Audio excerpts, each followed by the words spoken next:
always talk about we have our most competition during practice. You know, and to your point, CU being one of the worst teams in the country, if they can't even get a good enough look from their scout team, how can they actually assess who's going to be the best quarterback for them?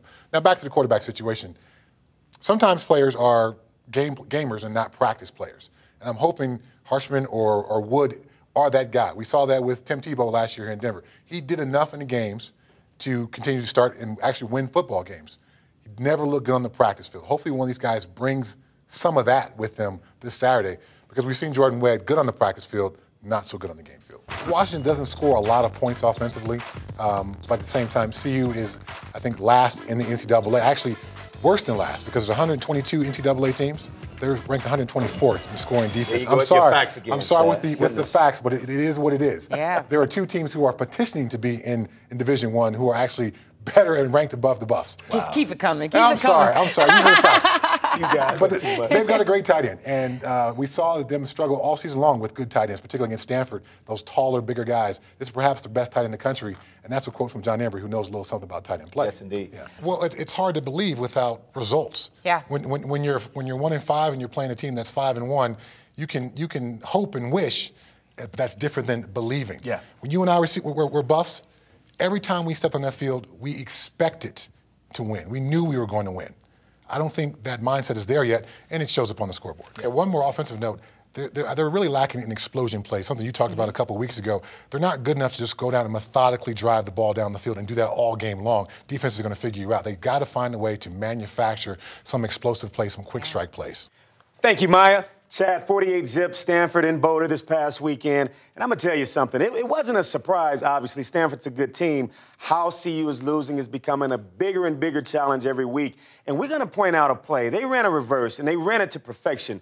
But the result of it was something that's been set up, in my opinion, for weeks to come. When you have a defense that's not very successful, everyone's trying to do everyone else's job instead of doing their own job. Stanford exploited that weakness in CU's defense. This play indicates exactly what you were talking about, CJ.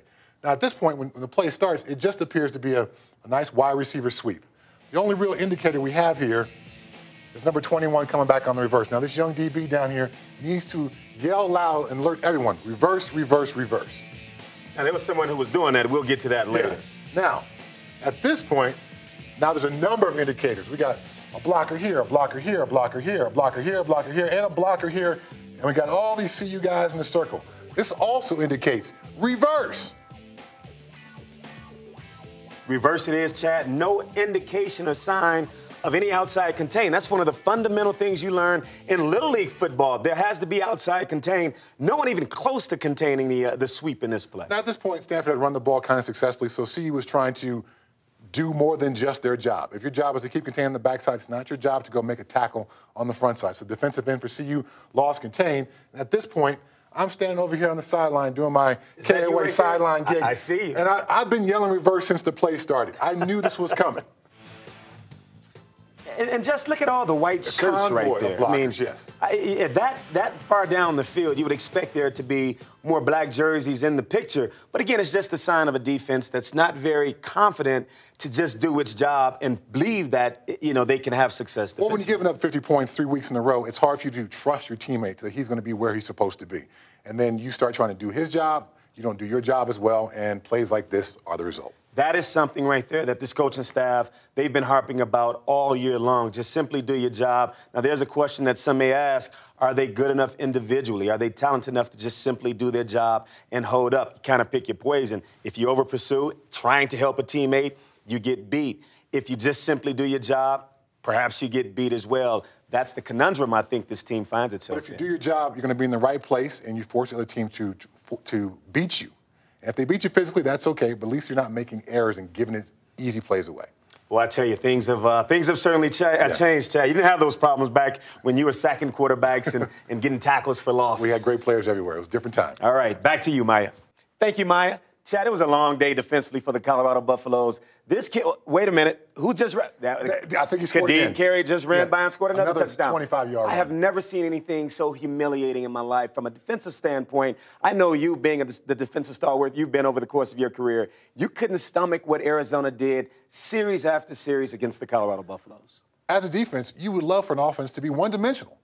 They came into the game with a backup quarterback who was unproven, so CU went to the game focused on Kamdeen Carey. This is all we have to do to stop him to win this ball game, and they did not do it at all. Call up a play here and just show you what we're talking about. Running backs gain yards, obviously because they're fast and because they're skilled players, but it takes great blocking. And this play here will demonstrate how Arizona's offensive front were able to get a hat on a hat in coaching speak on all these CU defenders.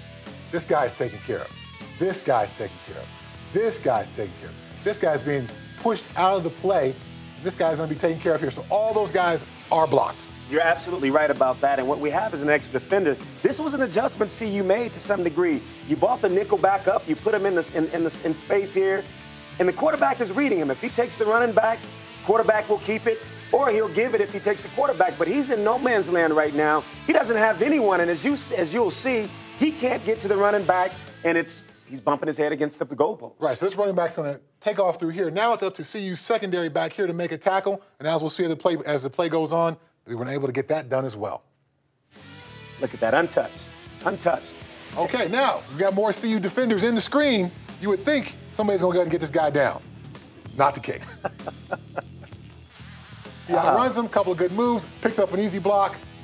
I think that speaks volumes for why this guy was able to run for 366 yards when Arizona had no other offensive threats during the game. You know, you have to laugh to stop from crying, and we chuckle about it, but it was extremely painful to see CU trying to make adjustments. And you're right, at some point, you can line them up right, but players on the field have to make plays. You got to make tackles. It didn't happen at all. It spoiled what was, I thought, the most, perhaps, impressive offensive performance on the road for CU. It was the worst defensive performance I've seen in 25 years. It's one thing to get blocked, as the guys up front got blocked, as we just showed a second ago. It's another thing for you not to be able to make a tackle in space like CU's secondary couldn't do on that play. It's going to be a long season. There's only 2 more games left, but it's already been a long season. If they keep playing like that, it's going to be an even longer season. Look, I'm making a bold prediction this week. Not quite yet. Back to you, Maya.